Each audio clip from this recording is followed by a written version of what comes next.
Good evening, everyone.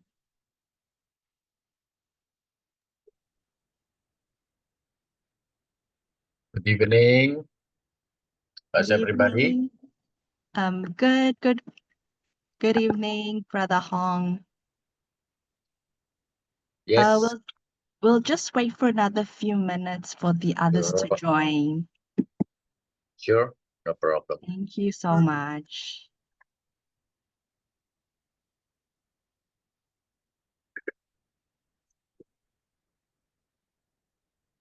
Brother Hong, will I give you co-host so you're able to share your PowerPoint later for your sharing?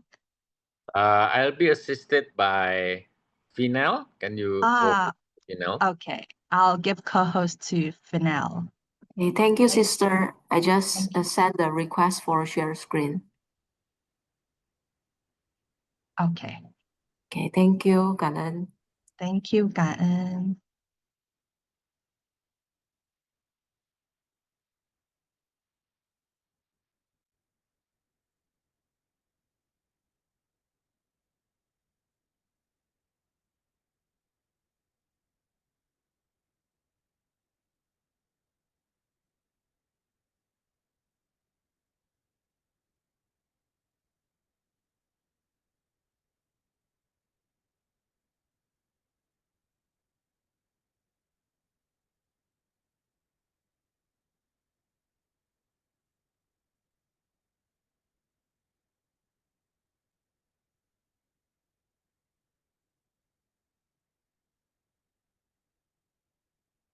We'll wait for another 2 to 3 minutes for everyone else to join.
Hello, everyone. So we'll start today's session now, and then we'll also wait while I do the introduction. We'll wait for the others to join online. So welcome everyone back to our IYLP October session.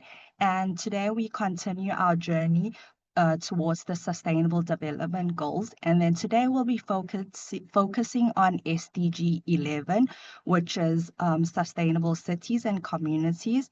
So as we all know that urban areas are continuing to grow, and we are reminded that a truly sustainable city isn't really defined by just tall buildings and modern technology itself alone. It is about the people in the community and coexistence with the nature.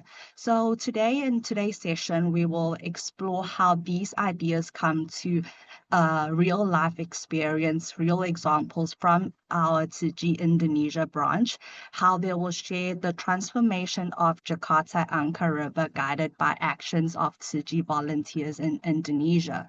So just to remind everyone before we begin, there are just a few reminders of our housekeeping rules. Sorry. Our housekeeping rules, sorry. So our housekeeping rules are just please turn on your video if you can't, because we'll love to see everyone's faces. And then you must just keep your microphone muted when you're not speaking or when our guest speakers is sharing the stories. And then also feel free to ask questions anytime in the chat or raise your hand if you have any questions throughout the session. So let us create like a warm and very respectful and engaging space for everyone today. So the agenda for today, just a brief update for everyone. We just started with the welcoming and introduction, and later it will be followed by our guest speaker, Brother Hong, to share the transformation of Jakarta Angke River. Then we'll have a 10-minute short break. Then we'll move into a group discussions to reflect on what we have learned today. And finally, we'll wrap up with some announcements, including the updates of our AMP submissions and also the details of the AMP award program. And so make sure everyone, you must stay till the very end today, as it's going to be an inspiring and meaningful session.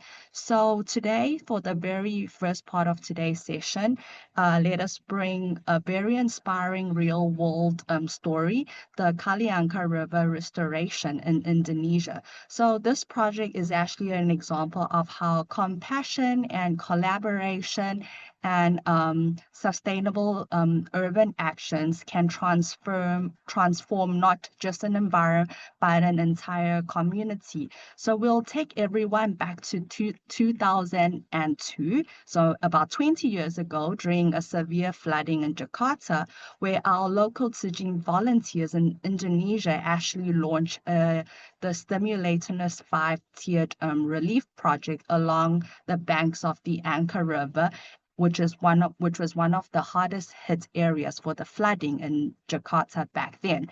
And then so today it is our very great honor to welcome our best speaker, Mr. Hong, Executive Secretary of Buddhist Tiji Foundation, Indonesia, where he will share how these efforts came together from our volunteers and then how they overcame these challenges and how the spirit and the power of the community and the love and the actions of the community turned a once polluted river into a living symbol of hope and sustainability that continues to inspire till today.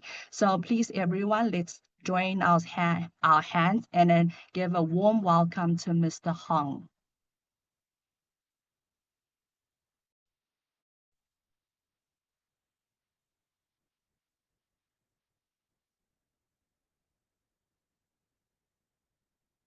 Mr. Hong, you can begin your sharing. Thank you. Thank Brother you and so sister, much. good evening from Jakarta. Very happy to be able to share with you what we have done with, we call it the Angke River projects about 21 years ago. Yeah. The story began when the heavy flooding with Jakarta, around 54% of Jakarta was flooded. And the volunteers in Jakarta, including myself, we started to do food distribution for the impacted villagers.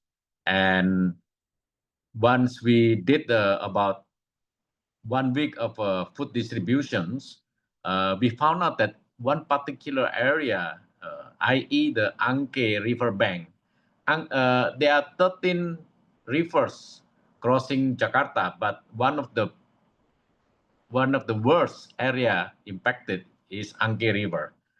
Angke in, I think it's Hokkien, you know, it means like a red river, because in 1791, I think there are about 10,000 Chinese were killed over there. So the river was red with the blood of the Chinese people because they were killed by I think by the Dutch by then, you know, the Dutch was the ruler.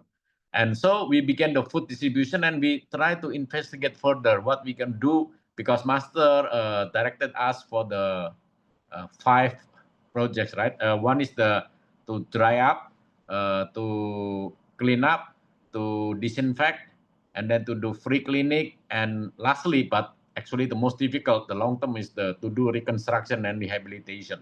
So we chose Angke River banks.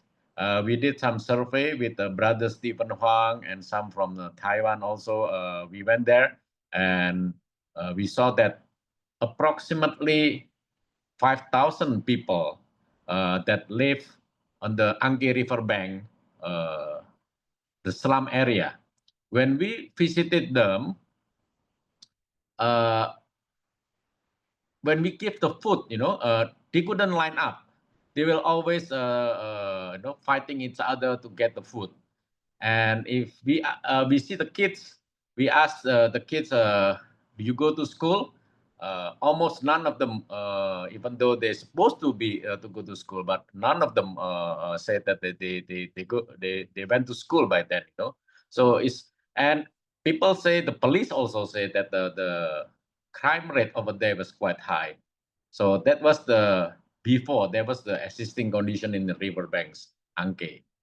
And then we started to do the survey with the government. But before we were able to execute our plan to do door-to-door survey, for some reason the government just bulldoze their houses. So it was very difficult for us because not according to plan or agreed plan, the government moved forward first.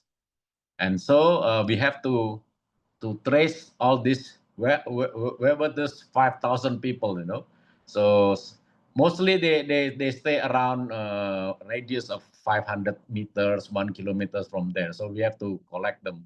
And if you are familiar with the green card procedure, applying green card immigration in United States, so we are some sort of like that. We establish a desk with the government, and so they give us proof. Oh, I'm so and so, and my neighbor is on the left is here, on the right is here. I've been living in Angke River Bank for 5 years, for 10 years, and so on and so on.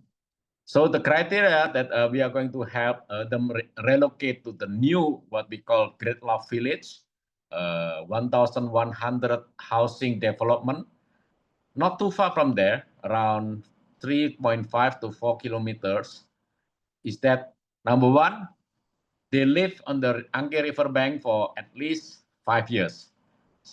Number two, they actually live there.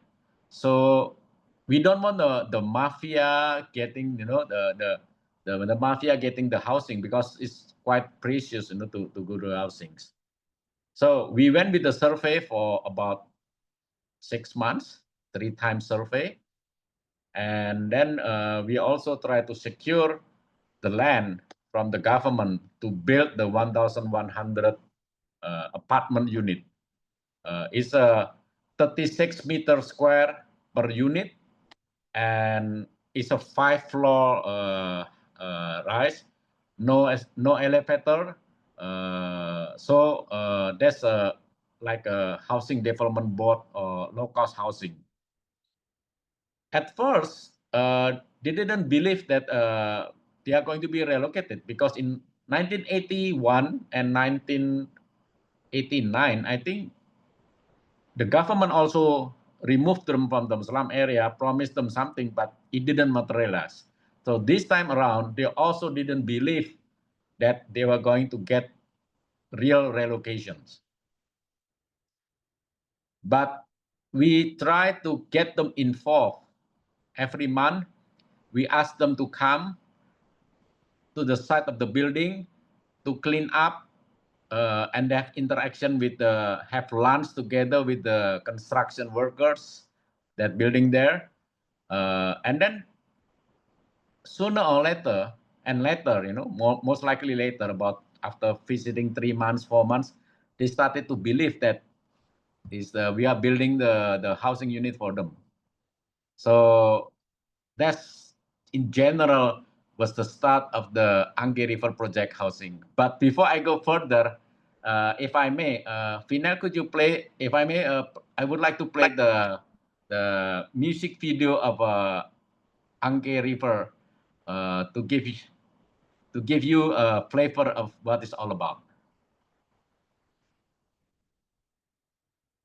And then I'll continue the discussions.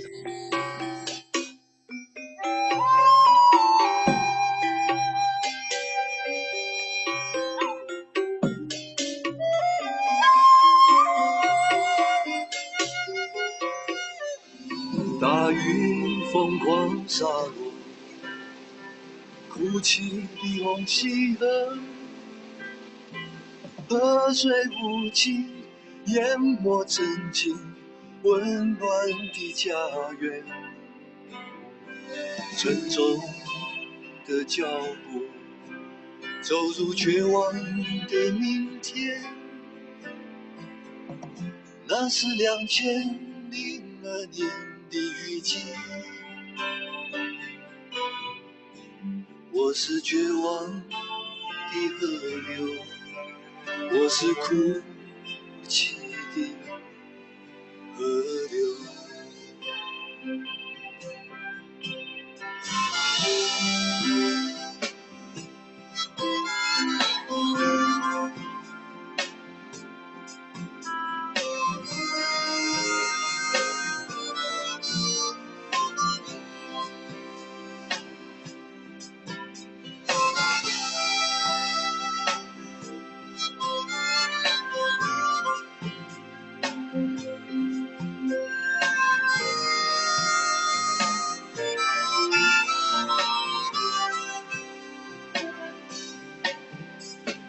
远方慈悲关怀，祝福着红溪河，蓝天白云之间传播爱心的无限，祈祷的双手迎向灿烂的明天，那是现在直到永远。我是爱心的河流，我是永远的清流。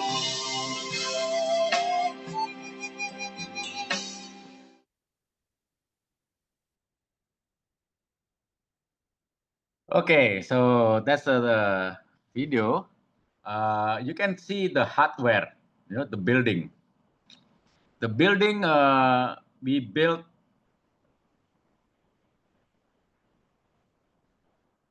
1,100 housing. So this is the picture of how the flooded affected Jakarta. Next, please.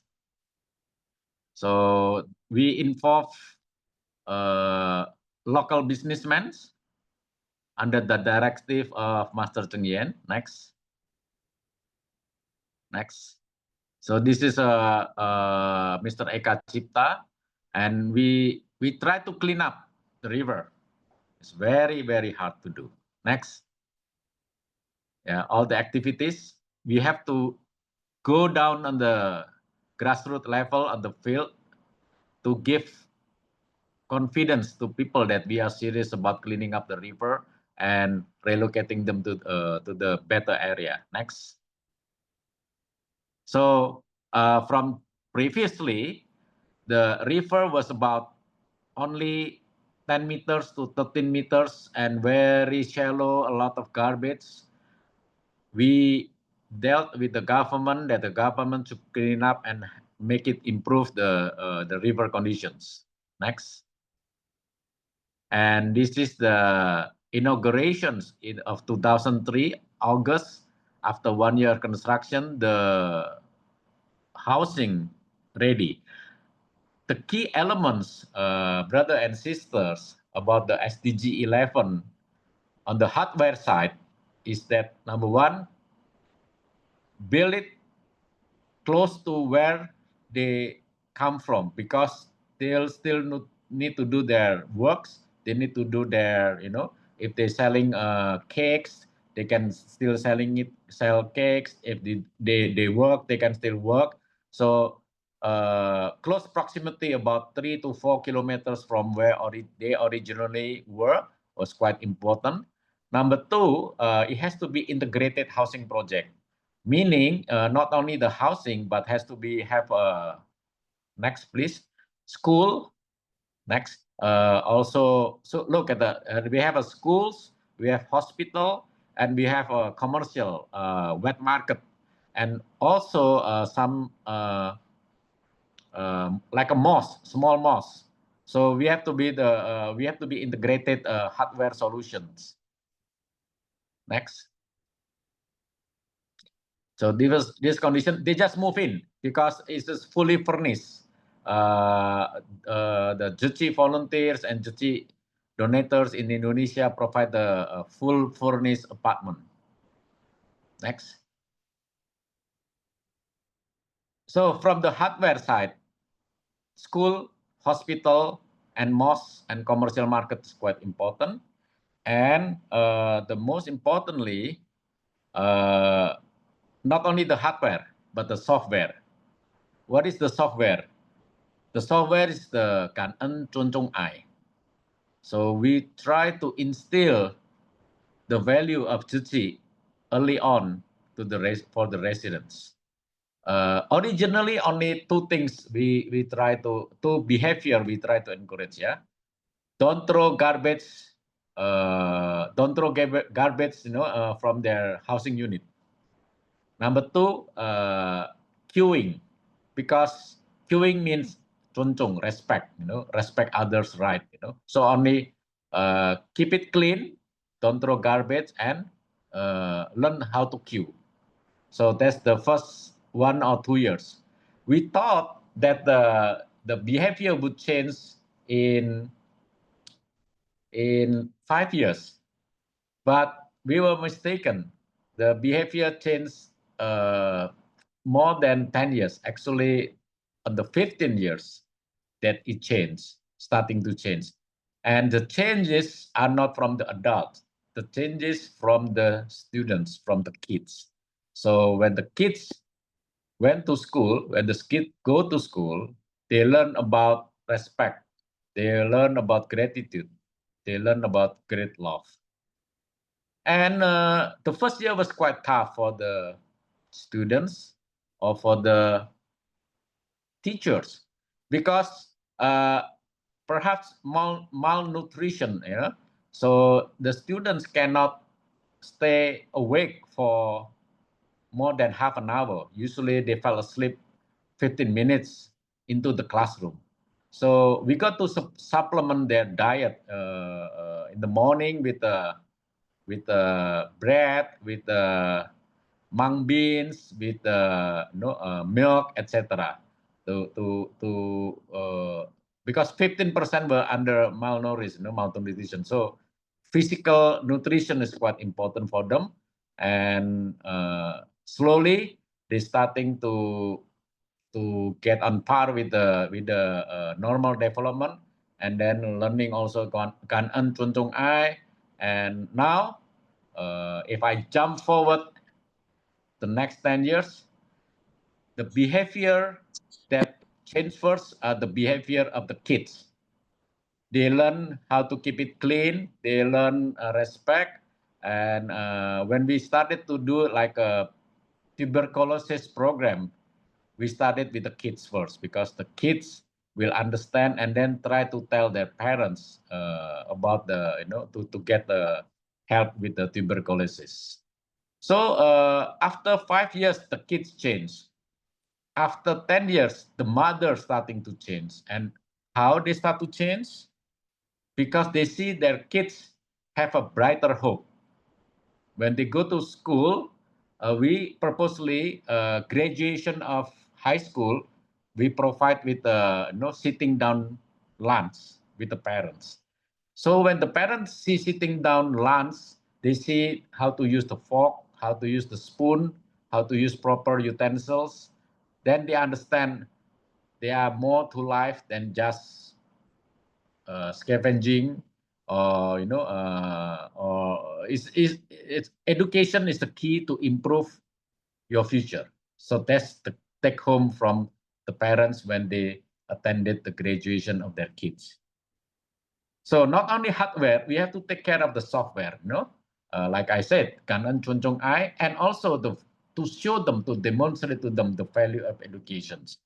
So before, not many children went to school in 2003, but 20 years later, about 25% of the students of the village get a graduate degree, university. So this is very big jump in their outlook of life. So education is the key to change the generations. I think I would suggest that SDG 11, one of the key elements must be education. Next. Next. Next. So that's the software, and other two things important is the consistency. For the 20 years, we have to be consistent implementing this value, kan an chunjung ai, and then we need the teamwork. It's not only from the volunteers. We have to do it with the other stakeholders. It takes a village to change the Great Love Village. We have to work with the government. We have to work with the residents. We have to work with the mothers. We have to work with the students. We have to work with the fathers. Yeah. So as I mentioned, the first two changes are the kids. 5 years on, the kids change. 10 years on, the mothers change. The most difficult to change, believe it or not, are the fathers. They have such a pride in their outlook of life. So, but when they see the kids change, the mother change, then the father try to follow. We had difficulty in the first 5 years because when situation improved, some of the fathers would like to remarry. So they ask for additional units, and we have to, we have to sit down with them and say, hey, please take care of your kids' education first before you remarry, etc., etc. So it's quite common in Indonesia to have more than one wife. Anyway, SDG 11, sustainable cities, not only the hardware, but also the software, meaning the values, kan an chunjung ai, and also the importance of education. Education is the life game changer. So we try to convince the residents, if you want a better futures, at least make your kids go to university and then get a better job. And it worked. After 20 years later, when we came to the anniversary and we lesson learned, we discussed lesson learned. That's the key elements. So with that, sisters and brothers, I would like to give back to moderator.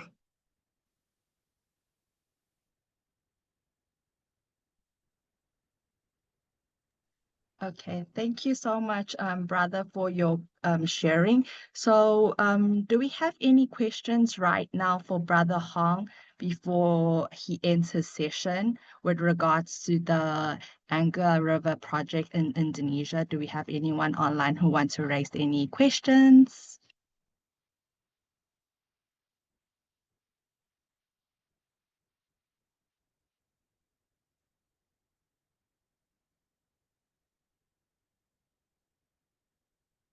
Yeah, we have a few questions from Wei Yi and Yifan.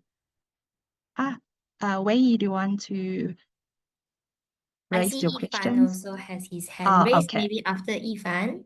Sure. Ifan, would you like to raise your questions? Right. So, I'm in public right now. Is it okay right now? Can you hear me? Sorry, Ifan, we can't really hear you. Or is it just Hello, can you me? hear me now? I'm Oh, just in okay. public right now. It's better. It's better now. Okay. in my IYLP A&P project, with our project, we are focusing on actually something very similar, where we are speaking to, we're teaching younger students, say 10 to 12. And I'm curious if there are any specific ways of, any particular ways we need to keep in mind when we are teaching younger children about things like, say, the environment, things like that. Because you mentioned it's important to start with education, but I do understand that when talking to people maybe 10 to 12 years old, we need to have some specific approaches to make sure that we can get through to them.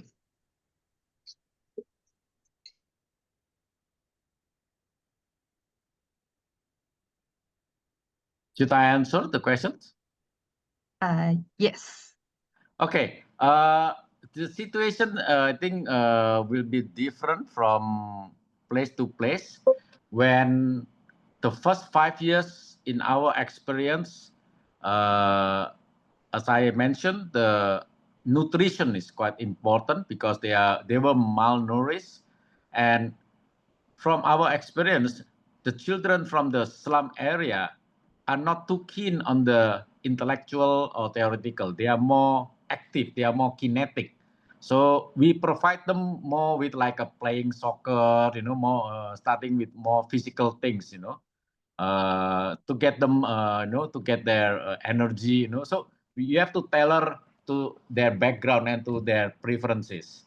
Later on, after 10 years, they would start to be prefer more like, sometimes like writing, something like that. But the first 5 years to 10 years, mostly physical, based on our experience.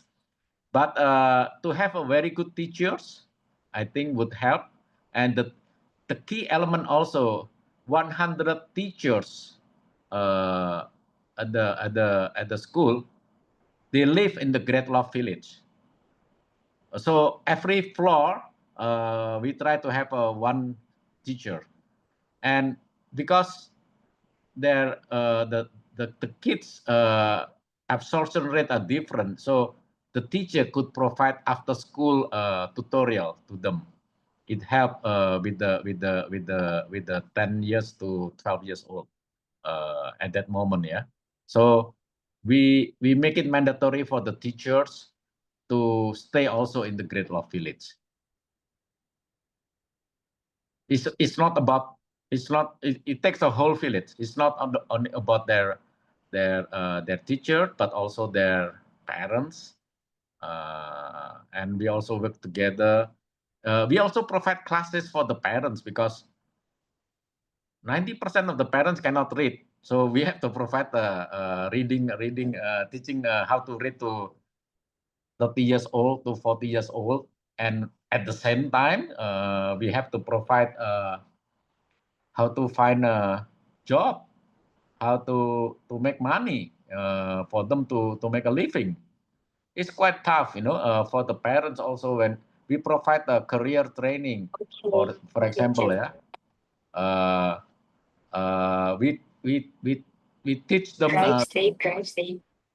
We taught them 2 weeks, and then we have an exam how to who pass. Out of 53, only 3 pass. 3 got to work.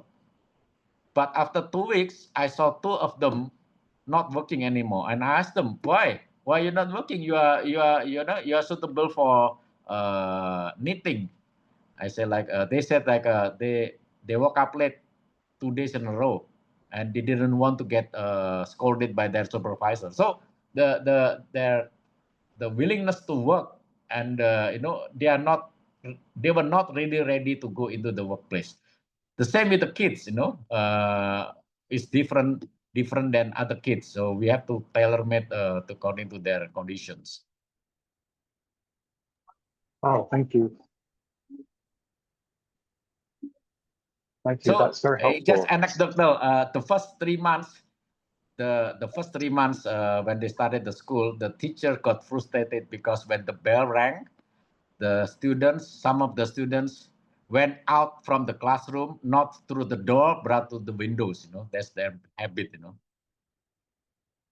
So we have to teach them. You go out and go in through the doors.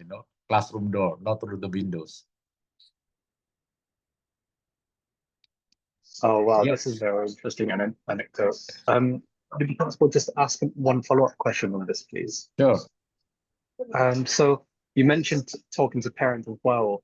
We're actually really curious on the best way to approach parents, to ask them for feedback on if they see any changes with their children. Say you played soccer with children, or maybe you teach them about new things.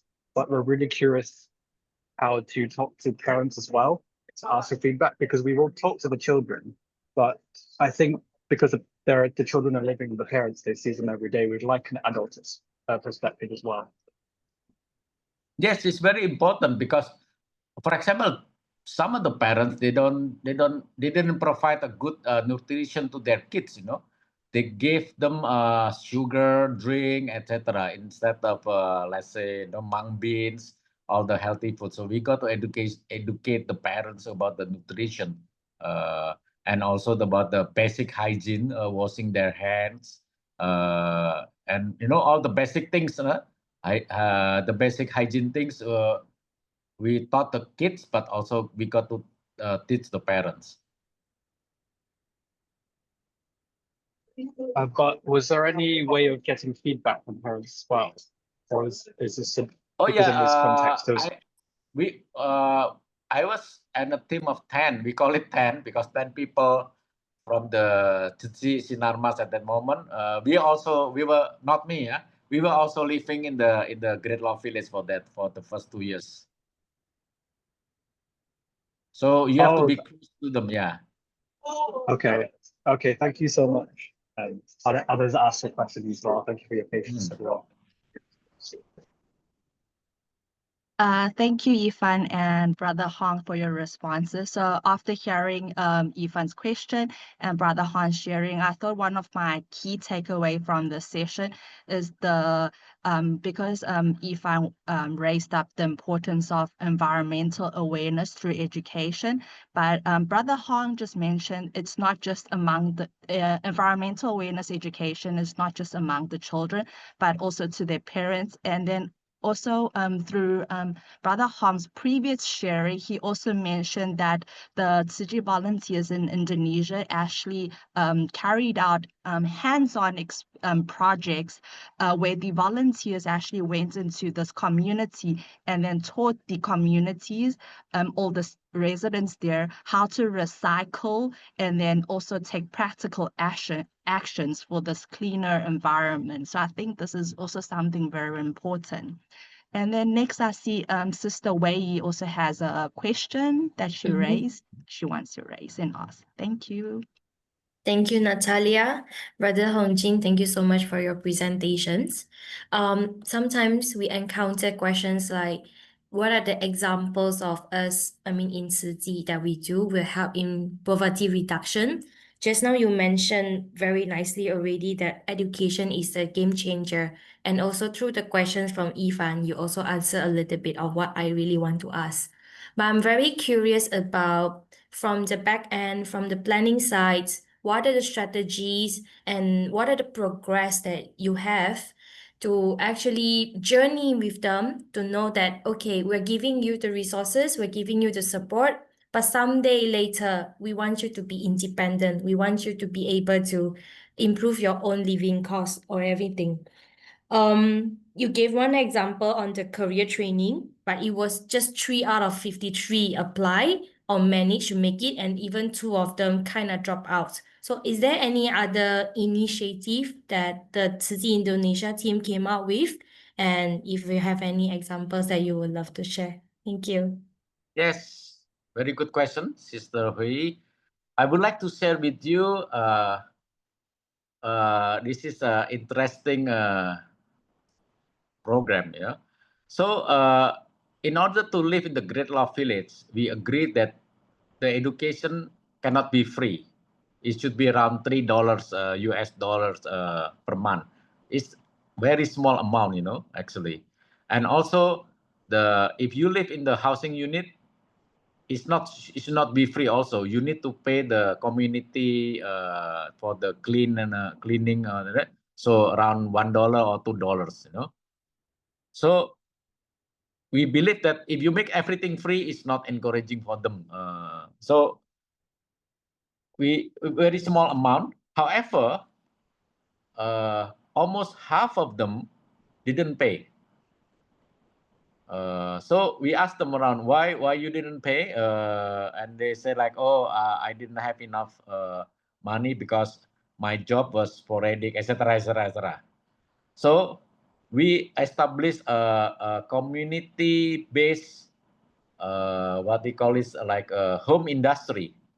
It's basically a folding a paper bag.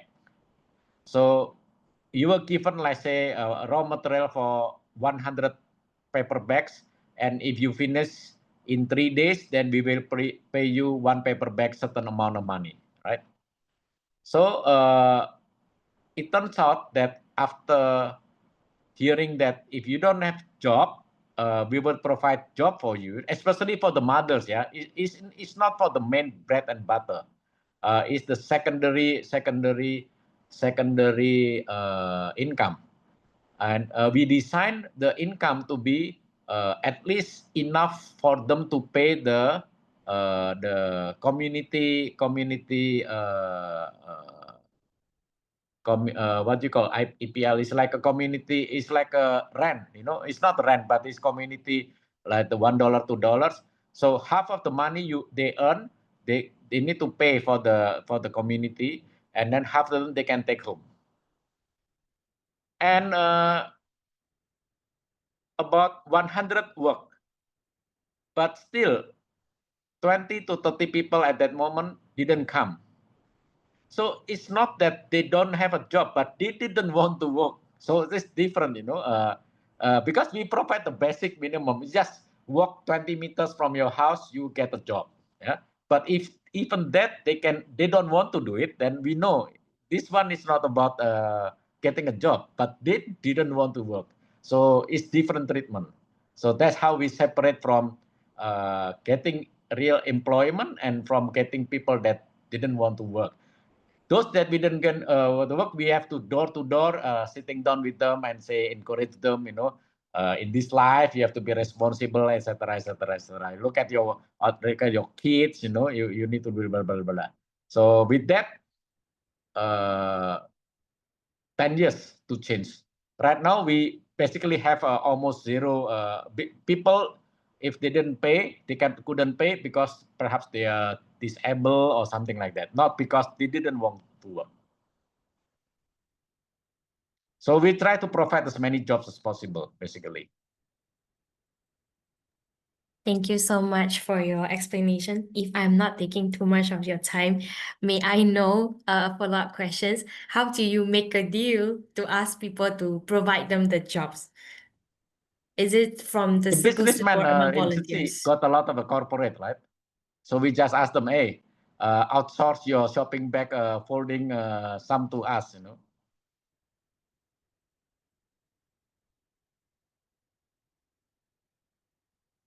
Thank you so much, Brother Hong Jin. Thank I'm you. good. Back to Natalia. Thank you. Do we have anyone on board with any questions?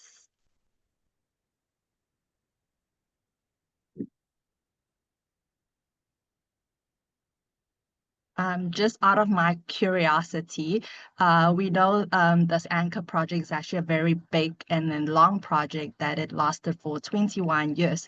So this project also emphasized on SDG 11. So it's like building like a safe and an inclusive community.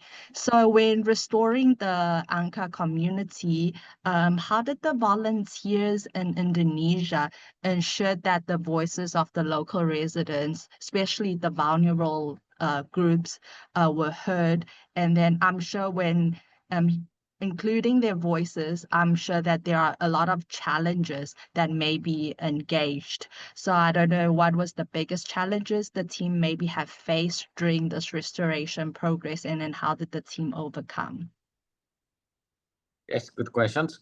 So very early on, we built, we call it Balai Warga. It's basically a place, it's like a cover place whereby the residents could meet us, could meet to have events also. They use it for weddings, they use it for meeting place, they use it for villager activities. So every month, usually we have a cleaning up together and then followed by discussion with the villagers.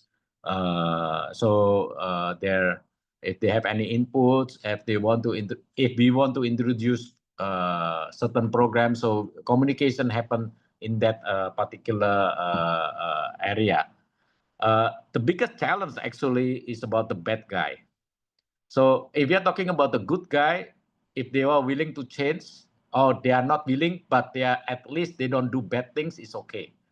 But still, some people try to do drugs. Some people try to sell drug-laced drinks to the kids, to the students. Some outsider try to entice the resident into debt by gambling so that they could take over the unit, etc., etc. So our job also, so we, other than the teachers, we also have invited 3 or 4 policemen to stay in the Great Law Village, in the, at least in the first 10 years, you know. So drugs and crimes are our biggest enemies because they destroy the trust. So we have to be very careful about that. Thank you. Ifan, do you have a question? Yes, it was similar to what you said when you said you're wondering how the voices are heard.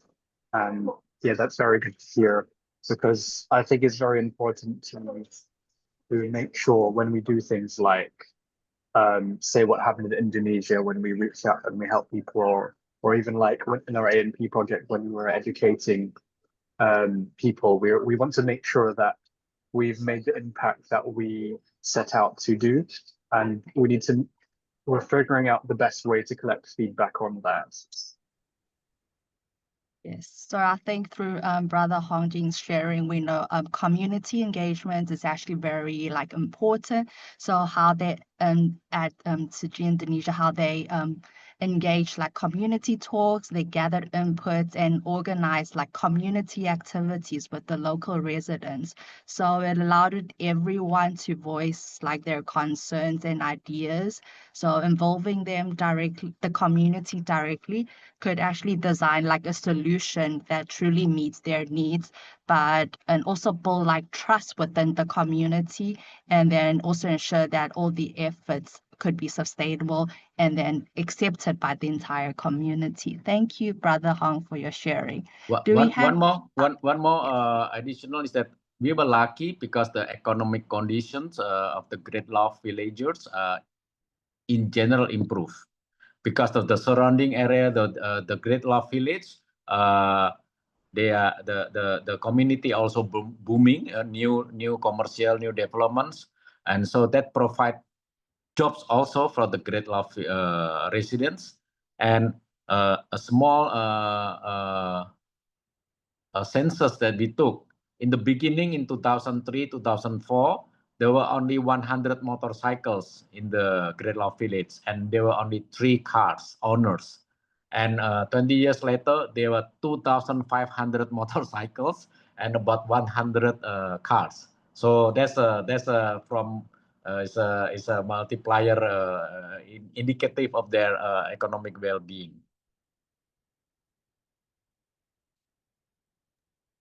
Thank you, Brother Hong, for your feedbacks. Any other questions online?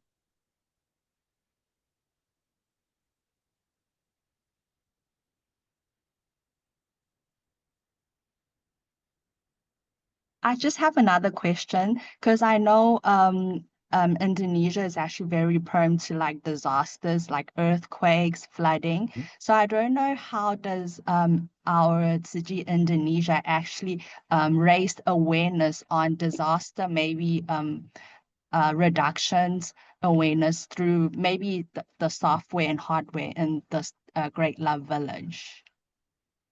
We number one, we try to get them involved when the disaster like a flood in other areas happen. So we ask them, we involve them to cook also and to distribute to become our volunteers.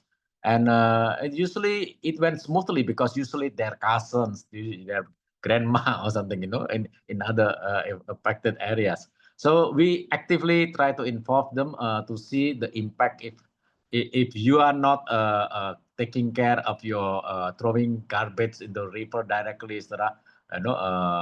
Which some of their relatives still do, then the impact will be flooding, etc., etc. So and also we also I forgot to mention because Indonesia a lot of majority Muslim, So if we come to the end of our week, usually we ask the very famous Muslim preacher also to come and say, you need to keep it clean, you need to queue, etc., etc. So we use all other any other means, whatever possible. Yes. Okay. Thank you, Brother Hong, for your sharing. Thank you. Thank you. Do we have anyone online for any other questions?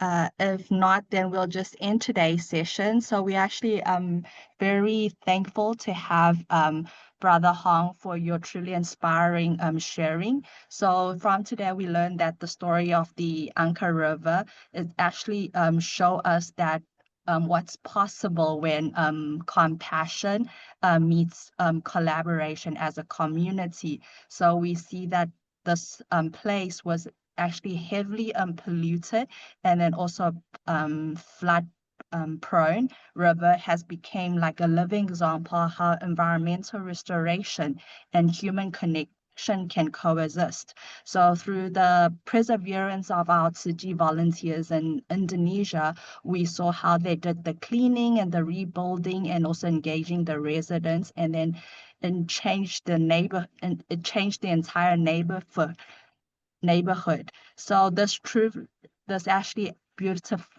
beautifully connects with SDG 11 and then reminds us that a truly sustainable city is not just about green buildings and infrastructure. It's not just about the hardware, but it's also about the software, but it's also about inclusiveness and resilience and also the social well-being of all the residents living in these communities. And also Brother Han have mentioned that it also lies with the spirits of 感恩尊重爱, which is being gratitude, respect, and love. So because without these values, there cannot be lasting peace or sustainability in this community. So the volunteers in the Anchor River projects embody this. So showing gratitude to nature and respect the nature and also the environment and also human dignity, and then all the love that unites all the people to rebuild this community together. So we are very thankful today to have Brother Hong with us. Thank you. And Thank you. thank you so much.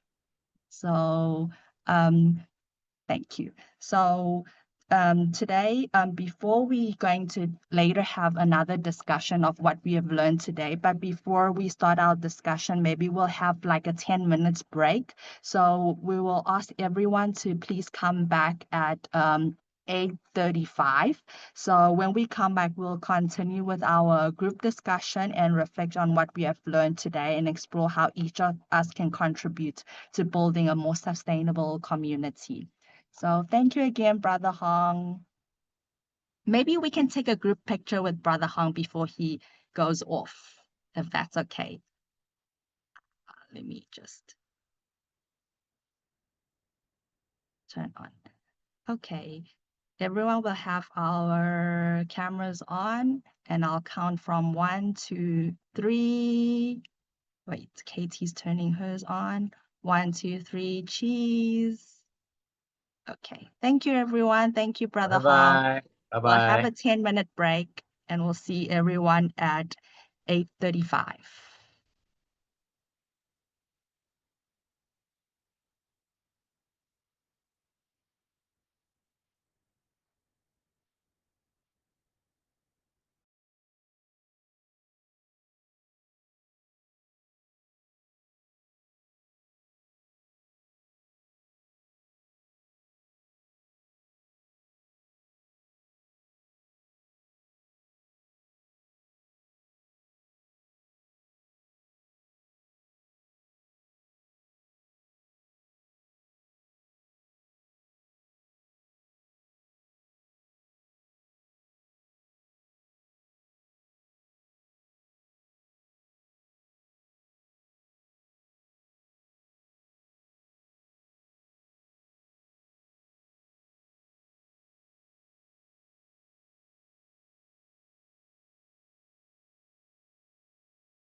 Hi, everyone. Welcome back.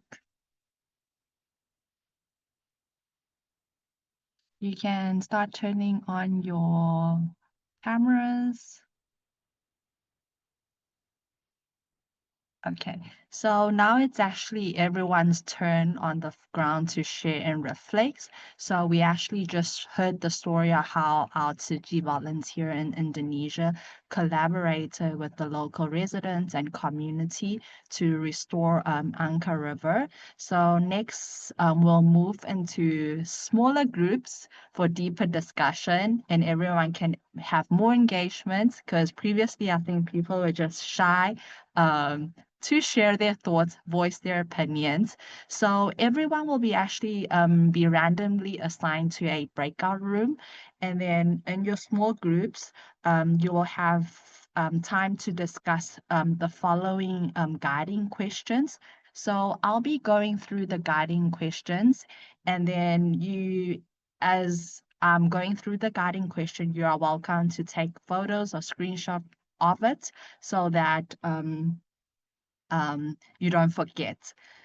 So the guiding questions are the following. So there will be a few topics that you'll be able to focus on. So one of them will be, the first topic will be on sustainable urbanization visions. So some of the guiding questions are when you imagine a sustainable, caring, and well-planned community, what does it look like? And how can city design and public spaces and infrastructure support safety, health, and environmental responsibilities. So another other section is on local actions. So what simple action like those you've seen in the Kalianka River can individual or youth take to improve urban living? And then so these could be examples like neighborhood cleanups, etc. You can discuss. And the other topic is compassion collaboration. So we see that Sigi Indonesia show compassion in action. So how can these kindness and collaboration strengthen your community resilience and influence on urban developments? And then another thing is partnerships and habits for climate resilience urban living. So what partnerships can you have with local schools or NGOs, governments, or interfaith groups on daily habits can reduce climate impact and promote a more sustainable urbanization in your cities. So these are some of the questions that will guide you through your sharings. So for your discussion. So you'll have about 25 minutes for the discussions, and afterwards each group will return to the main room and do like a presentation from each group, and then so a representative from each group will share the main takeaways. So each group do prepare like an average of three to 5 minutes presentations. And then in some groups you will have a facilitator. So even so, please make sure that you share your thoughts, and then don't be shy, just voice your opinions, and do remember to maybe have someone to take notes for the group summary. So like last time, someone opened like a Google Doc, so you can jot down some one of the key points that the group discussed. So also try to ensure that also everyone gets like a chance to speak and then contribute to the discussion. So now we will begin with our breakout room. So I'll be busy with the tech. So everyone can just join for the discussions, and remember to share your thoughts. And we'll come back in 25 minutes, which is, let me check the time, 25 minutes. So we'll come back just around 9 o'clock. Okay, see you guys soon.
Welcome back, everyone.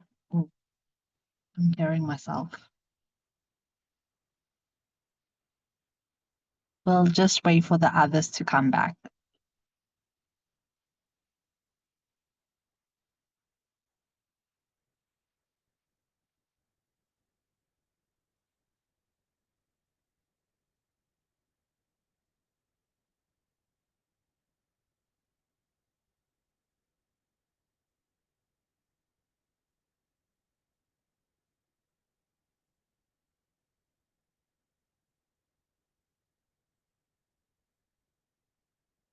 Welcome back. I think we still have a group that is not back yet.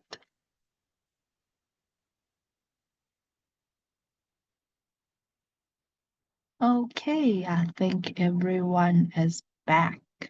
So welcome back, everyone. I hope everyone had a thorough and deep discussion within your groups. So now have a time to share your discussions that happened during the breakout room. So each group can actually share 1 to 2 key reflections on the discussion that stood out from your breakout room discussion.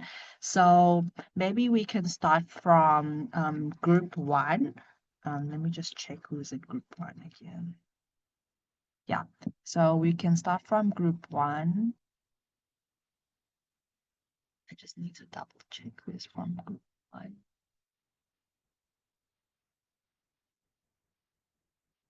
I think in group 1, Lemon's group. I don't know if Lemon's group, you have any representative who wants to share? I think Yes, we have a Yes. representative.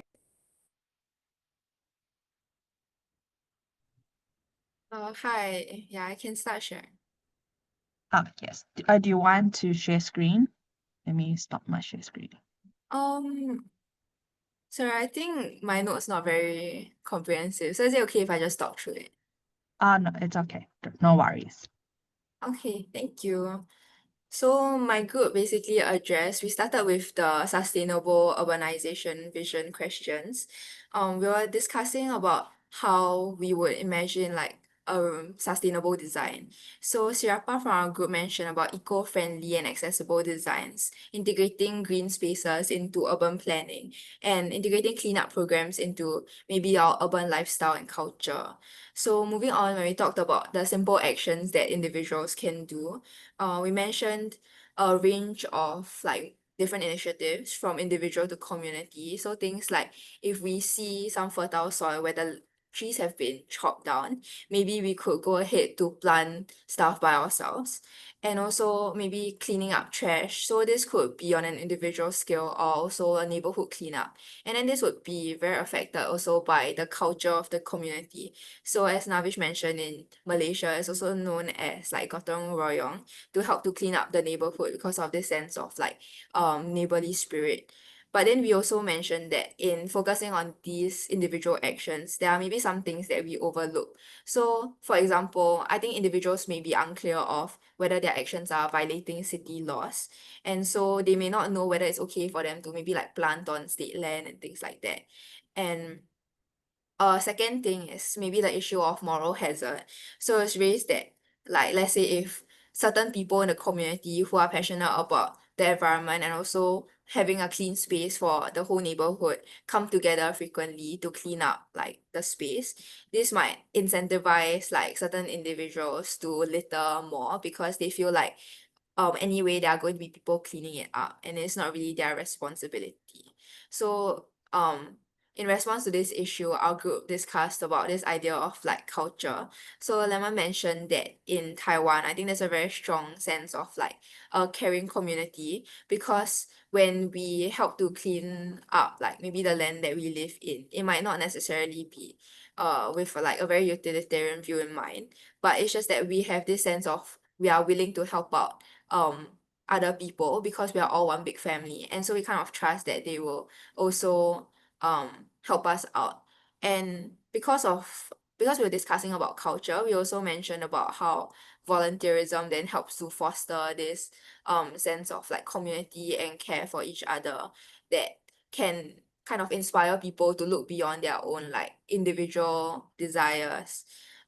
So for example, when we bring a lot of different people together from different backgrounds, like youth and senior citizens, to come and clean up, then that's where a lot of communication happens and people can feel a sense of fulfillment in doing good deeds. And this needs to carry on like in our day-to-day lives and not just maybe like in times of crisis or disaster, because this can help to kind of inculcate this humanistic education in our everyday lives, and we feel like we can make small changes to all like every single part of our lives, including like work, like where we eat, when we drive, things like that. And Sharpa also mentioned the importance of local government, because for example in Nepal, like even though the community is the one that separates the waste, but then the government is the one that is doing the important like playing an important role of collecting the sorted materials and like maybe recycling the waste. And so waste management, this kinds of like huge systems, very important for the government to take charge also. And Stephen also mentioned a lot about Tzu Chi's role, for example in Jakarta, having a recycling center. So I think this is where we can think about like the role that Tzu Chi can play as like a nexus for the community to help to kind of inculcate a sense of compassion. Yeah. Thank you. Okay. Thank you, Yuan, for your sharing, and thank you for the group's contribution. So what the main key takeaway for this group was individual actions through daily practice to community impact. So we can start from small, and then I just remember like in Tzu Chi, we often say that great love begins with small acts. So every action, no matter how big or how small it is, we can contribute to like a cleaner, a kinder, and a more sustainable communities in our local communities. So thank you so much for your feedbacks, Yuan. So next we can have like another group. Maybe it's this group, it had Harvey, Katie, Wenty from Malaysia, Osama, and also Sid. I don't know if you have a representative from this group. Hello. I'm sure Sid is Oh, doing okay. the Yeah. presentation. Thank you. Okay.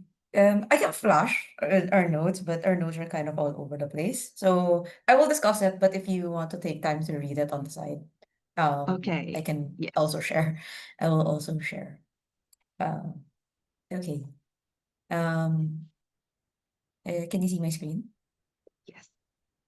Yeah, okay. So our group discussed two topics and we picked two questions. So the first is the partnerships and habits, and the second one is on local actions. One of the things that I guess before we go into the how, one of the things that what part of our discussion was we also flagged about how cities in general, especially urban areas, are very crystallized in place already. So literally any change that you would need to do would any like major change that you need to do would need to either like rip up roads, change like the physical structure of the what Brother Hong mentioned about the hardware within the city, which would of course have a very big impact on people's day-to-day life and the economic movement of the community. So we highlighted that education is very important with regards to coming up with sustainable designs for any urbanizations that will happen outside of, let's say, the existing cities, as well as educating people for um on their on the proper habits. So this one is more of like the software that Brother Hong mentioned in his talk earlier. Letting them know that okay, build these habits from the very beginning so that we won't go into our problem of like people just throwing the trash anywhere, and things like that. So our partnerships that we looked at was primarily on schools and NGOs. We for some of our countries, so like for Philippines and let's say Indonesia, we acknowledge that sometimes the local government units don't really oversee or they have different initiatives apart from what the schools and NGOs are doing. So we focused more on how the collaboration between schools and NGOs could play a large part in shaping not just the current but also the future, engaging the youth to be more active in their community, like really empower them and um enable them to be more active in their engagements within their community. Um, we also discussed how scholarships is crucial in supporting that education and furthering the conversation and allowing the people to give voice to their feedback, especially for those who are underprivileged. However, I'm not entirely sure who said what anymore. It was also mentioned that actually in Malaysia the approach is quite comprehensive in that there's a government and NGOs. They have a very close collaboration and their initiatives complement each other. Okay.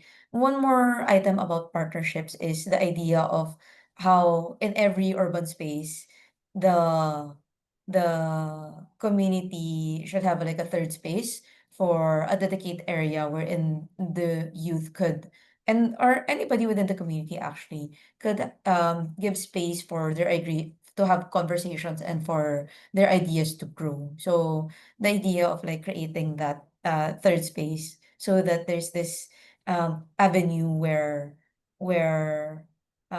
people's ideas can turn into action and knowing that you're not alone and coming up and that you're not alone and wanting this change um and there you have a support group for that. And actually this led to the conversation on local actions because um we looked at so aside from the usual like recycling center, neighborhood cleanups, we discussed the importance of relationship building, and that's where the third space, having that third space to have those conversations happen is important because so in the Philippines, during the pandemic, the idea of a community pantry was like a big deal. So like everybody, every town just had like a community pantry going on, but what the more successful stories about the community pan for of some community pantries is that it created that third space wherein people got to know their neighbors, and that actually served as a catalyst for them to in a way, I guess, like care more for their neighbors. They got to know who their neighbors are. They got to know their stories, and from there, it grew into um more care for their community and the environment as well. So from that community pantry, they started doing those community cleanups, and then to this day, I think there are certain pockets within our capital and our biggest cities where where because the community pantry started it, they are, I guess, in a way a model for how a community should be, um because um right now, even with technology that connects us, um it's difficult for people to form bonds because they're too focused on what they see on their screen. They don't really get to know their neighbors, they don't really get to know the people around them. So there's a certain sense of there's a wall between me and my neighbor, like because I don't know that person, I don't really care about them. So um uh having having the chance to get to know people around you is a very good catalyst on to having more sustainable communities. Yeah, sorry. If anybody from my group would like to add, please feel free to do so.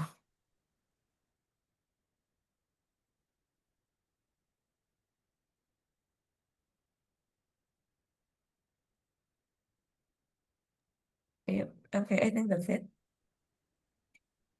Okay, thank you so much, Sid. And then thank you so much for your group. And I think you had a very thorough discussion. There was a lot of notes taken. And I think through your discussion, it actually reflects what we have, what Brother Hong has shared during his sharing. It's the importance of education, how it shapes the current and future. And it also reminded me like what Nelson Mandela have always said, that the most powerful weapon in the world is education, because it can, through education, it can change the world. And then it's also very important how we educate not just ourselves, but also the next generation, allow them to grow this awareness, and then how they can involve in their community actively. And then you also shared again how the importance of creating like the third space. So like a space for the community to engage together, like as a whole. Because I remember like back in the maybe 80s, like living on the same street, I think everyone would know their neighbor's name. But I think when we're back today, I actually don't even know my neighbors now. So I think it is very important to have this community engagement, and then connecting with our local community, just our neighbor. We can start from our neighborhood, and then building that community atmosphere within our neighborhood. It's very important, because maybe the stronger the community, the stronger the power it is, and then the stronger we can make change as a community. And maybe we can start. You just reminded me, maybe I should start from my neighborhood. Yeah, maybe I should go visit my neighbors right Yeah. now, but not right now, I but think maybe tomorrow, and then get to know them better. Yes. So yeah. thank you I for think your share. one of the things that we talked about was, it sounds so cheesy, but it's really like we have to be more human. We have Yes, to know the humanity in other people, not just what we see on the screen. It was so cheesy. We were all just like, yeah, it's cheesy. it is. Thank you so much. So maybe we'll have the next group to do the sharing. The next group, maybe Tiffany's group. I think in this group it was Ying, Jean, uh, Zakira, Chris. So, oh, I see. Maybe Jean will do the sharing. Thank you.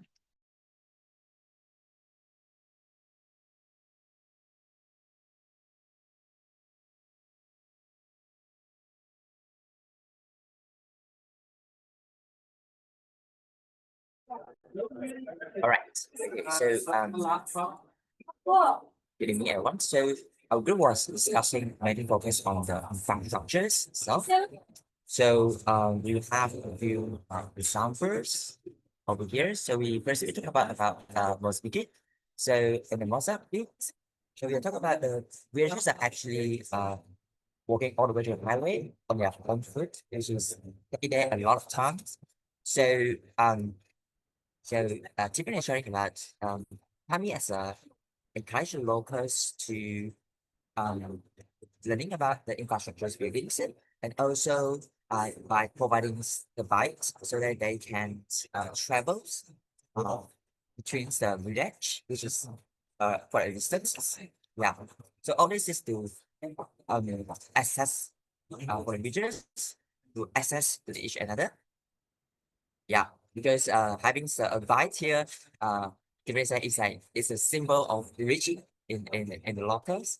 Yeah, thanks. So, and they do have this over 3,000 plus of the households and also the schools over there. So not only upgrading their lifestyle, the quality of the lifestyle, as well as the level of educations. Yeah. So another example was in the city chart, which is nearby the Saharan deserts. So the local are using the locals resources like the mods and the house in the architectures. So they build the house of these natural substances, which is show of like local wisdoms. Yeah, and this is one's also works in an own sustainable way in the locals knowledge. Yeah. So by turning the focus to the Philippines, the Palo, so the village are equipped with solar as well as the rainwater harvesting systems. So as well as they do have the recycling, they just has in my area in Taiwan. So all these are actually providing the training to the locals so they can learn from the basics, what we have to do, review the waste evaluations and so on. So this itself is essentially upgrading the communities to the self-sustenance communities. Yeah. All right. So another locations in Asia is the Myanmar. So we also talk about the Myanmar using the eco brick, which is a fast motor, and to build library and a school, a small library school. So these are using the limited resources, turning the waste into something which is practical and useful. Yeah, and many of these examples are actually very easy to adapt it. Yeah, so we also, but example of EcoBrick, we also have support volunteers in local recycling center are trying to do, like using the EcoBrick to build the small furniture as chairs and tables and so on. Yeah.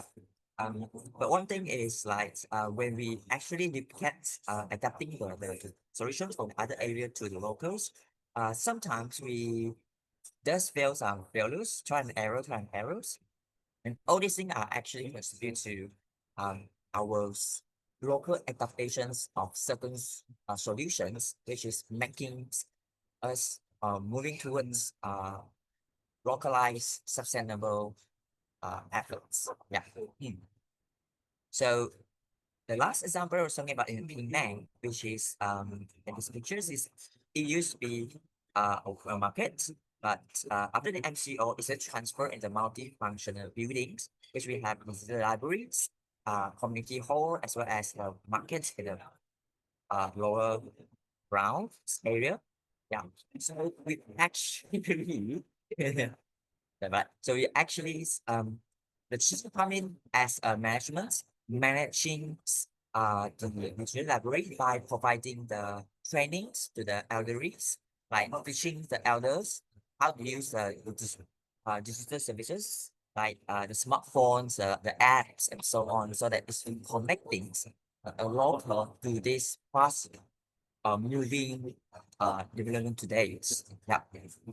So all in all, so it's very important that well the development, sustainable development is empowered by the local, but we forget about the local culture and languages as well, and also the nature-based solutions instead of like always man-made structures.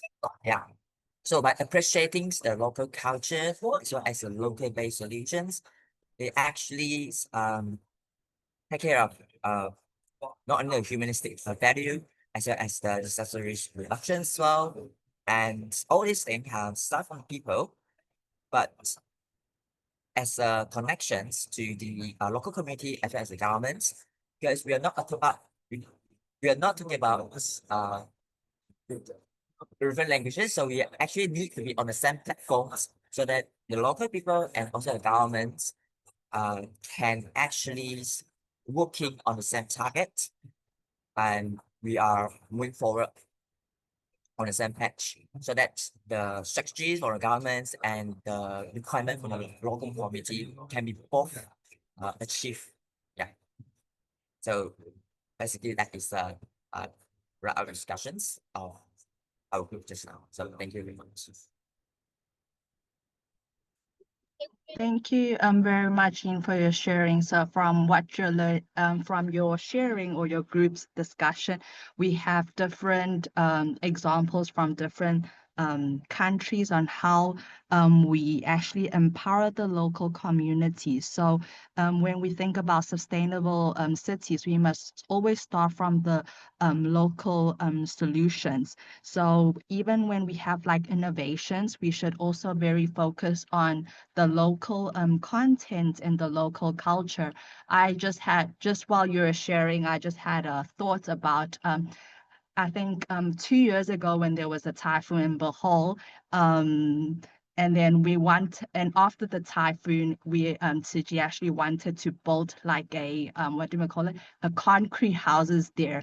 But when we shared about we wanted to build these concrete houses, our local volunteers actually refuses. They actually suggested us to use those traditional houses in Bohol. I think they called the Baha'i Kudo, if I can recall that, if I'm correct. Maybe our friends from the Philippines can correct me. So they are actually like those traditional houses that are made from natural materials like bamboo, wood, and I remember that time it was nipa palm leaves. Yes, if I'm correct. Yes. So it's actually made of palm leaves. So we actually suggested the volunteers that, oh, why don't we build concrete houses? But they suggested us to build these traditional houses because it actually suits the local context more because it adapts to the climate because these bamboo and nipa made houses are more lightweighted and breathable, and then keeping the houses like cooler in summer because we know in the Philippines it's actually very hot and it's also a humid tropical area. And also they are more prone to like earthquake and typhoon because these materials are also very flexible and light. So it allows the house like to sway along the wings and during earthquake. So I just remember the story. So every time when we think of innovation, we always must go back and refer to the local context, to the local culture, because sometimes even these traditional houses and then traditional practices are sometimes more sustainable and suitable for and culturally appropriate solution for on local context. And then sometimes we also say it's the wisdoms from our ancestors. So these were just some of the ideas that I've thought of too. Thank you so much for your group sharing. So maybe we'll have our last group to do the sharing. And the last group is Derek's group and has Derek, Xuan, and Natasha, and Janelle, and Ifan from the group.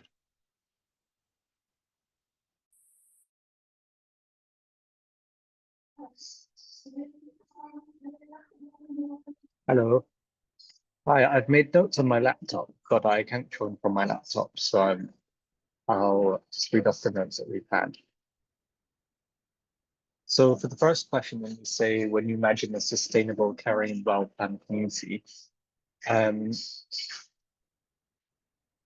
we touched on things like Natasha's said, from an Indonesian perspective, looking at Singapore is actually quite a good example of a sustainable city.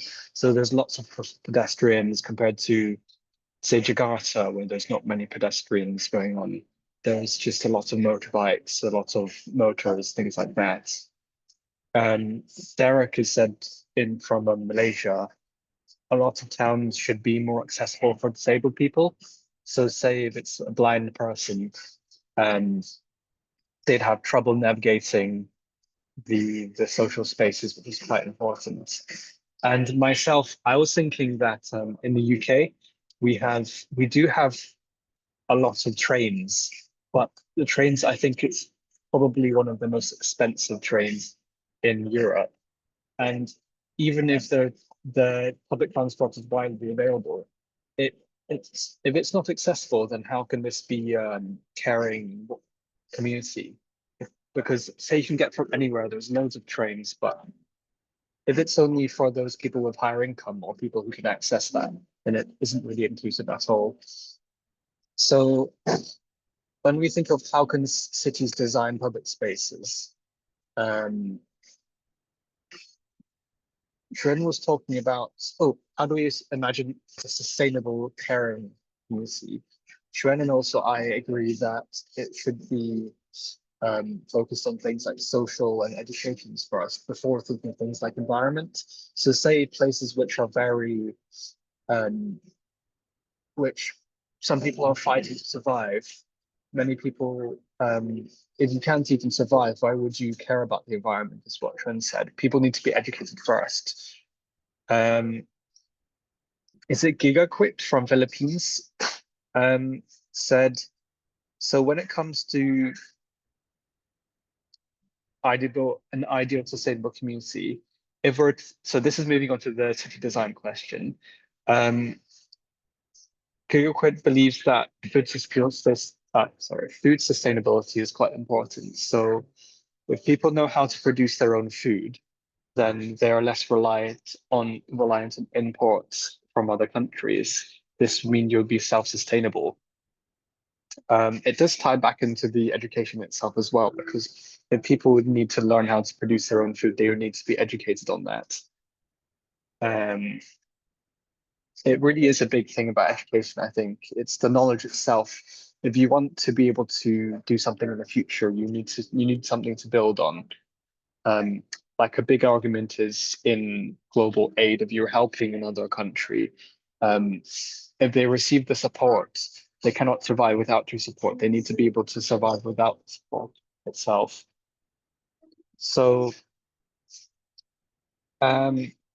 when we're thinking of how we can have a safe public space, Shren talked about having a number to call, so having police, things like that, and having bins everywhere. So one quite interesting thing in Australia recently is that a lot of bins have the QR codes on bins, and if you see the bin is full or it's not working, you can scan the QR code to alert, and then the government, I believe the government will be refilling that. And this again ties into education, because if people didn't care about the environment, they wouldn't know, oh, look, the bins are overflowing, we should scan the QR code and get this done. City design, we also just touched about city design for, Riga Quick mentioned in the Philippines, there's a new city policy to close off a road. So this is an example. They close off every Sunday once a week. So a segment of the city is closed off. It's a good start, they said. It could be more, but it's a good start for them to have a good, better and sustainable city. So the segment of the city is closed off and people are encouraged to walk. And they hope that in the future, it will be improved, because much of the infrastructure in the Philippines is flooded with corruption and the infrastructure is very weak. So some small steps like that is encouraging. And moving on to the second part, so the local actions. So what simple actions can individuals or youth take to improve urban living? From my perspective in the UK, a lot of people actually like gardening. So like I mentioned in this question, there is community gardens. So for example, in Cambridgeshire, every Sunday, I believe it's every Sunday or once a month, they have a community garden, which is actually run by SDG here, and they go to hang out and also grow. I believe that if you want to have an action like this, it has to be focused on being fun, and also, like I mentioned when I talked with the breakout group, we have a social need. I think as human beings, we like to connect with people. So if there's an action to improve urban living, if it includes fun and includes the social aspect, then it will bring people together, because in the community gardens, people aren't just coming to garden, right? They're coming to meet other people, to talk with them, becoming other people with like-minded people, because if you're going to the garden, then surely you have some things in common. First of all, you already have gardening in common, so you probably have some other things in common. And that will make it much more fun to do things. It won't feel like a job. Say a lot of people say they like to do things that shouldn't feel like a job. It should just feel like something they like doing. Building on Jean who mentioned from the other group, we also have eco bricks here as well. So there was a hospital here in the UK which made eco bricks, and that was really good to see. Shun mentioned there's been beach cleanups, and something quite interesting in schools as well. There's been competitions to plant something, sorry. So for the students, if they plant something and it grows, and if they win the prize, then the school gets funding. that could be quite an interesting way to get people to do things. I've noticed in my experience that competition can be a drive to do the best. So a lot of people like being competitive, and it's also fun as well, right? So if you do things together as a competition, it could be quite fun. Derek from Malaysia was saying that in Malaysia's context, what they could actually do better is, like mentioned on this question, reporting urban hazards. So they're quite lacking in this aspect. Derek believes that they should do more on this. But in terms of recycling and urban cleanups, it's quite easy to organize. So they can easily organize it in the street areas to do it together and locally. And I think that's about it. I'll just have a look at the questions to see if I missed anything. But from my group, if there's anything I missed, please let me know in the chat as well, and I'll make sure to talk about it. Okay, thank you so much, Ifan, for your sharing. So, and thank you everyone for sharing your insights and ideas today.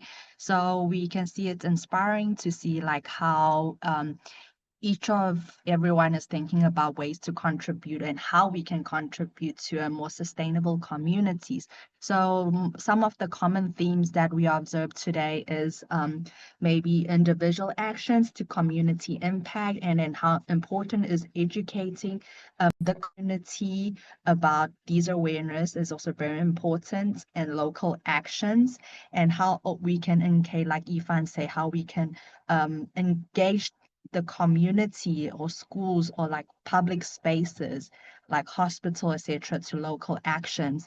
And then also with regards to local action, we must always pay attention to the local context and the local culture. These innovations must suit the local needs. These innovations must suit the local needs. And then also to have a more sustainable community, we mustn't also just think about ourselves. It must be very inclusive, like Ifan mentioned about accessible to the disabled. So these are all the key takeaways that we have discussed today. So thank you everyone for joining in today. And then we are sorry we're a little bit over time. So as we wrap up for today's session, so we must just like everyone said today, so remember that the change begins with each of us, and then all our small acts and action actually can make a big difference. So hopefully we'll carry this kind of spirit forward in our daily lives. For example, I always say no to straws because I know it's harmful to the environment and to the community. So I think these daily practices, we can actually take it into our communities. And then thank you everyone for your participations. So before we end up today's session, we have some announcements to make.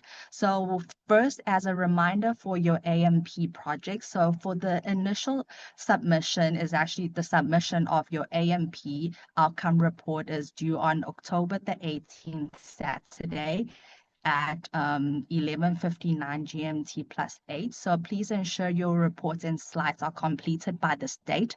So for the detailed guidelines of the AMP outcome report and also the presentation, actually a PDF document was actually sent to everyone, to your mentors. So if you haven't received it, please just let us know, and then you can have a look at these and then refer to the documents. And then also on the document, it has the submission links for each of the AMP groups. So you can just submit your reports onto these links. And if I know a few of you mentioned about the updated or revised versions. So an updated or revised version of the presentation can be submitted before November the 4th. It's a Tuesday for your final presentation that will be happening on November the 8th at 7 p.m. So that day we'll start a little bit earlier, so please everyone can just join on time. And then lastly, just to remind everyone that the submissions that are after the deadline will receive actually a 20% reductions for the of your overall score. So please plan your time ahead accordingly. So just to remind everyone, I think everyone already received this, is the evaluation criteria. So the evaluation criteria for this for your AMP will be assessed by like a panel of judges, and then they will also be online to evaluate and score your presentation on the 8th of November. So the scoring systems goes as below. You can refer to the slide, and I'll also send the slide to the groups later on. So you can just have a read through. And then remember, like your project will be, because some of the AMP are actually done as a team. So your project will also be evaluated as a team, but everyone's individual contribution also matters, just to remind everyone. So now we come to the part that many of you might be waiting for, is the award program. So which is the IYLP Learning Journey to Taiwan, which will be taking place this December from the 5th of December to the 11th of December. So this program will offer a unique opportunity for everyone to experience the SDG mission in Taiwan and also deepen your understanding of sustainability and social impact, and also connect with like-minded youth from different regions. So we're excited to also see how your projects and ideas can transform into like real world actions. So you also receive like a time to share your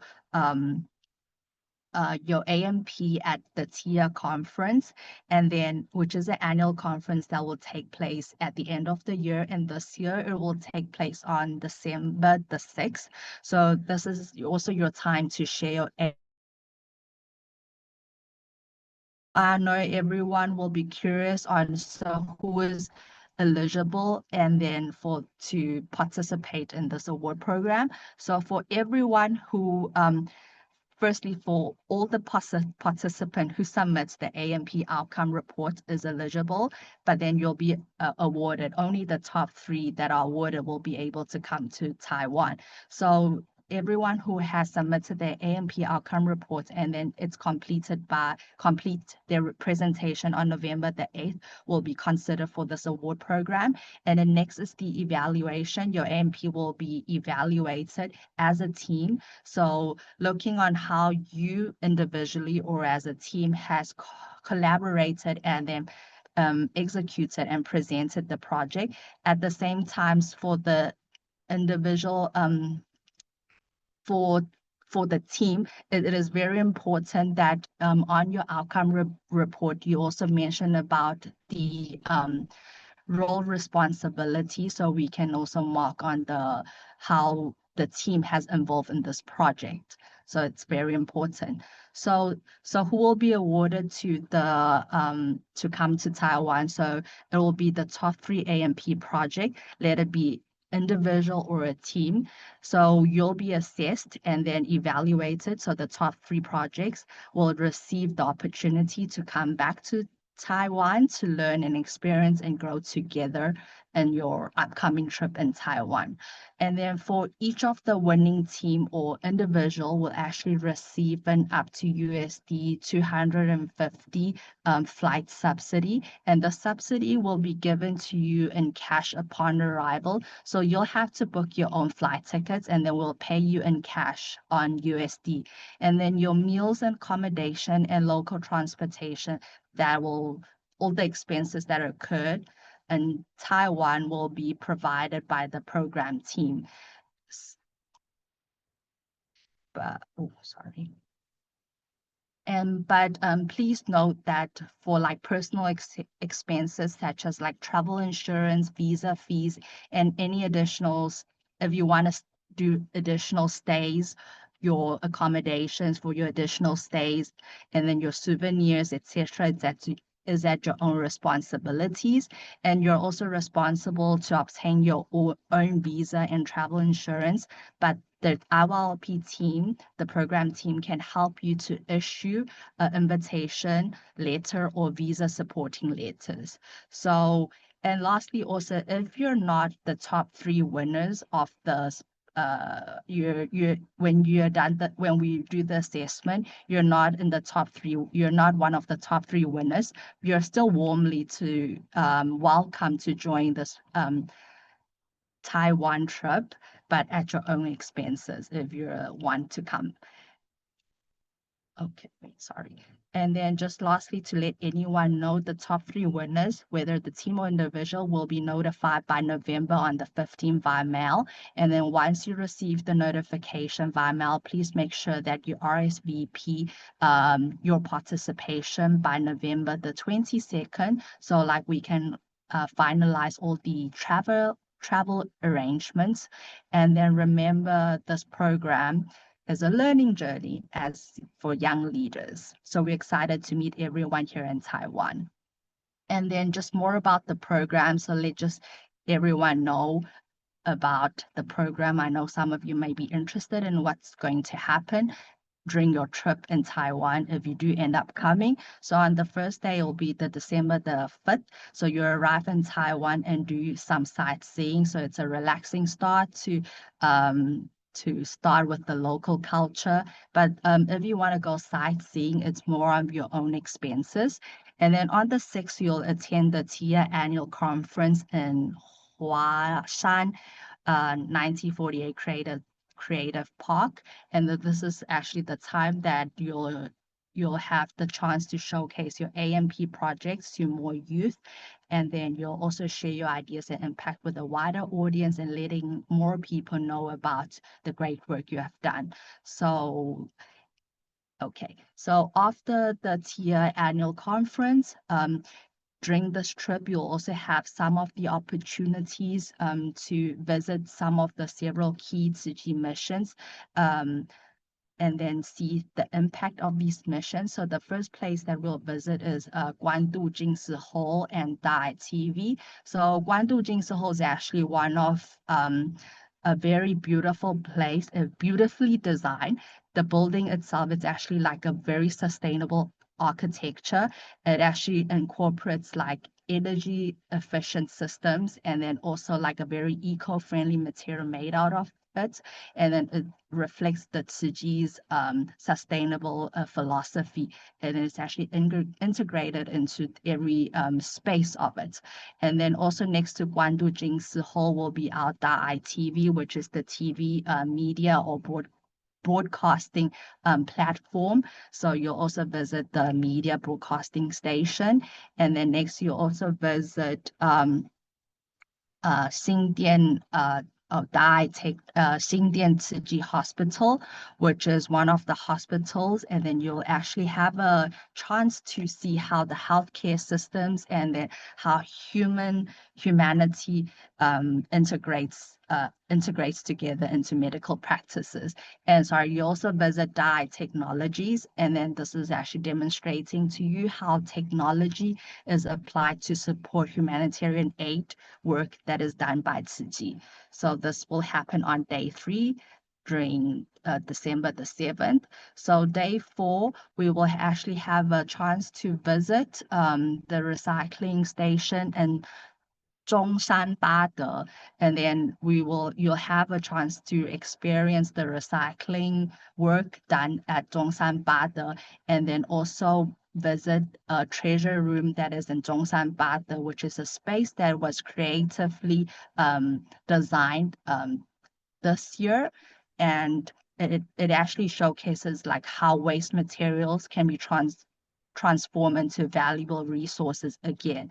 So, and then after your trip in Zhongshanba, the recycling station, we will take the train to Hualien. And then at night, maybe we'll have a chance, if it doesn't rain, we might have a chance to take everyone to Hualien Night Market, where you can experience the local culture and the community. And on the sorry, I made a mistake on the PowerPoint here. It's on the 9th. On the 9th. Oh, sorry. I need to unmute someone. Does someone want to talk or I need to unmute? Oh, sorry, unmuted. Sorry, I made a mistake with the dates. It's day 5 is the 9th. During this time in Hualien, you also visit a few more Tzu Chi's mission. So one of it is Hualien Jingsi Hall, and the other one is the Tzu Chi Universities, where you will learn about the Silent Mentor program. It's actually a medical education initiative that teaches our medical students how to respect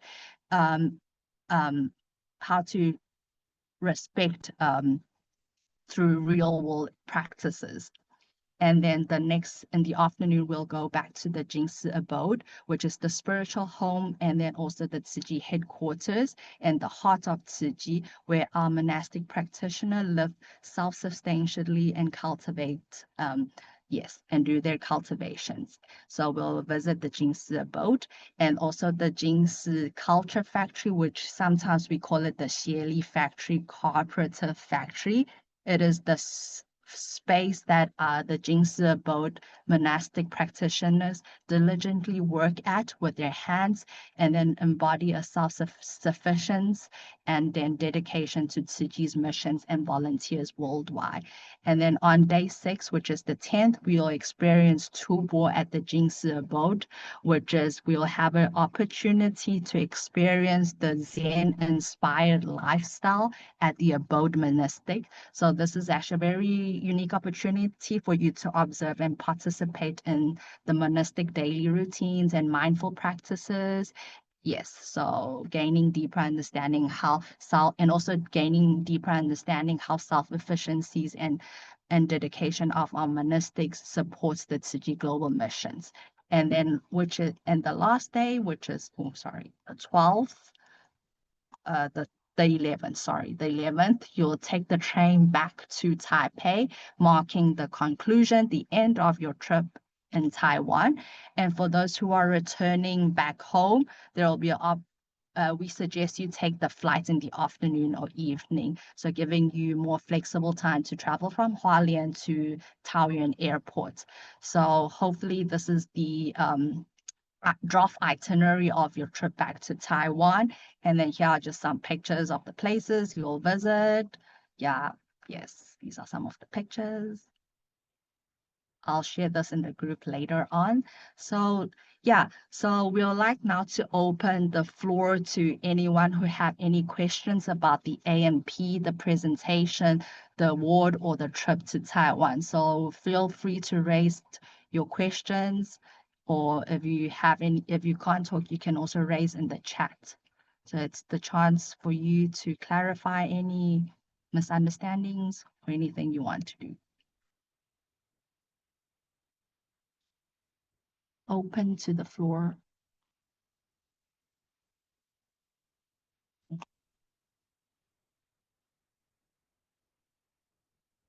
Oh, yes, Ifan.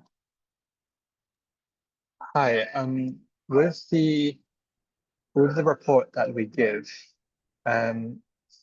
is it separate to the slides as well? So because we have a lot of data that we've collected, and we'd love to be able to submit that.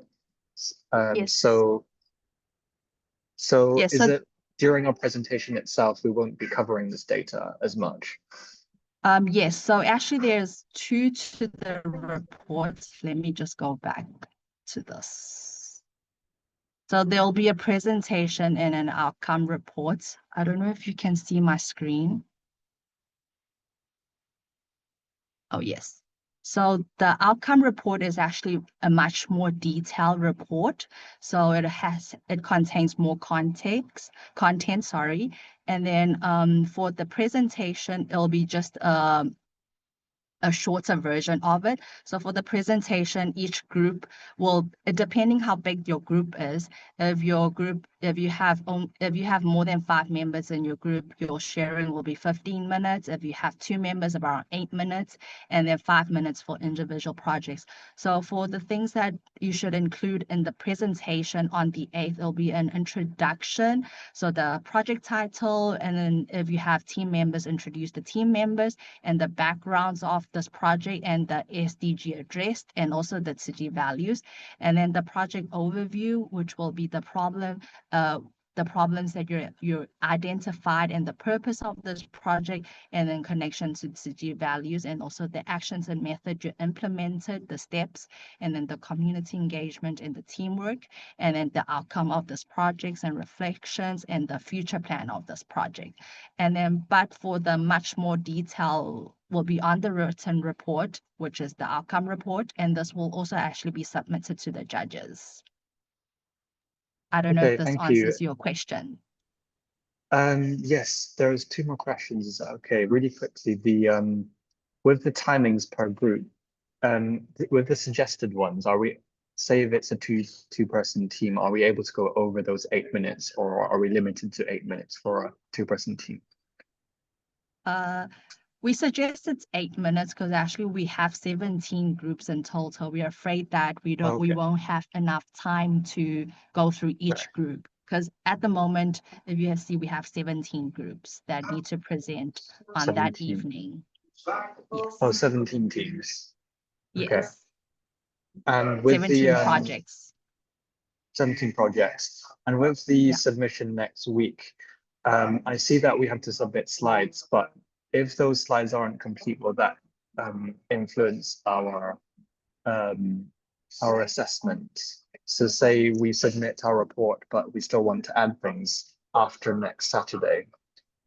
Will our submission next Saturday influence? Actually, for the 18th October, you need to complete the AMP outcome report, and then presentation slides, you can give us a draft version. But then if you have an updated revised version, it could be submitted on November the 4th, before the November. So that, yes. Thank you. So outcome report should be fully completed next Saturday. Yes. Okay, thank you so much. Thank you. Do you have any other questions, Ivan? No, thank you so much. Thank you. Do anyone on the group have any questions?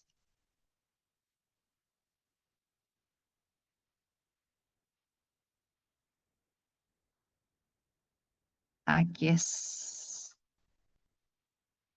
no for now. If you do have any question later on, you're welcome to raise them on our WhatsApp group. We'll answer all your questions. So maybe we can take a group photo in the meantime, but I just need to end my screen sharing. So maybe everyone can open your cameras and we'll take a group photo.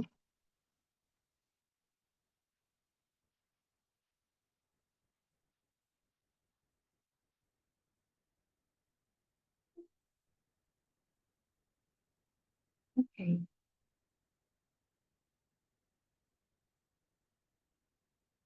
I'm just waiting for a few more to open their cameras. Okay.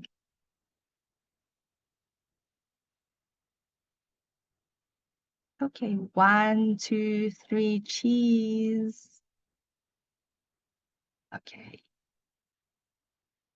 Oh, Chad opened his. Let me take a picture, another one. Wait, sorry.